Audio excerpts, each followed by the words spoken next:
Ce jeudi marque ainsi l'ouverture officielle du parc d'attractions Disneyland de Shanghai et voyons quel sera l'impact du parc à thème sur le marché régional du tourisme. Shanghai est la ville de Chine la plus moderne et dynamique. Elle attire des centaines de millions de visiteurs chaque année. Les gens peuvent se rendre sur le Bund pour se familiariser avec la gloire du vieux Shanghai comme centre du commerce entre l'Orient et l'Occident pendant les années 30. Et admirer la ligne d'horizon des tours de Lujiazui de l'autre côté du Huangpu. Un symbole de la renaissance de la Chine après la campagne massive d'ouverture et de réforme. Des mesures qui ont fait de la ville un centre financier international. La tour Perle de l'Orient a été l'un des repères de Shanghai les plus célèbres pendant les 2 dernières décennies. C'est un endroit que les touristes ne doivent à aucun prix manquer. Et juste à côté des tours, Disney a ouvert son magasin phare. Les touristes font la queue pour entrer dans le magasin avant l'ouverture officielle du parc à thème. Parfois, la file peut s'allonger sur 1 kilomètre. Vous pouvez bien vous imaginer quelle fureur s'empare des gens pour rentrer dans le parc à thème lui-même. Disneyland est assuré de devenir la prochaine destination à visiter pour les touristes. Disneyland représente beaucoup pour Shanghai, alors que le gouvernement local espère que le monde magique et les attractions environnantes pourront aider à accroître la réputation de la ville comme destination touristique de classe mondiale. Shanghai a investi lourdement dans le tourisme au cours des dernières années.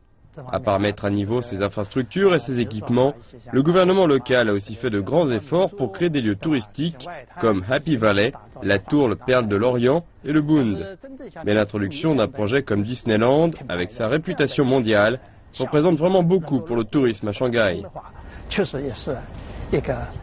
Le tourisme est devenu un important moteur de croissance pour Shanghai. Les touristes chinois ont effectué plus de 276 millions de trajets vers Shanghai en 2015. Et plus de 8 millions de touristes étrangers sont allés dans la ville chinoise. Ensemble, ils ont dépensé plus de 350 milliards de yuans, soit 53 milliards de dollars. Disneyland devrait amener beaucoup plus de touristes, et Shanghai est désireuse d'engranger les retombées. Disneyland Shanghai amènera un flux supplémentaire de touristes au tourisme local. Cela signifie plus de commerce pour les restaurants, les hôtels, les magasins et les loisirs de Shanghai. Cela aura aussi des retombées sur toute la région du delta du fleuve Yangtze. La région du delta du fleuve Yangtze possède certaines des zones urbaines les plus développées, les plus peuplées et les plus riches du pays. Et les complexes modernes de loisirs font de Shanghai une destination attrayante pour les familles des provinces voisines de Zhejiang et du Jiangsu. Disneyland force aussi toute l'industrie shanghaïenne du tourisme à se réformer.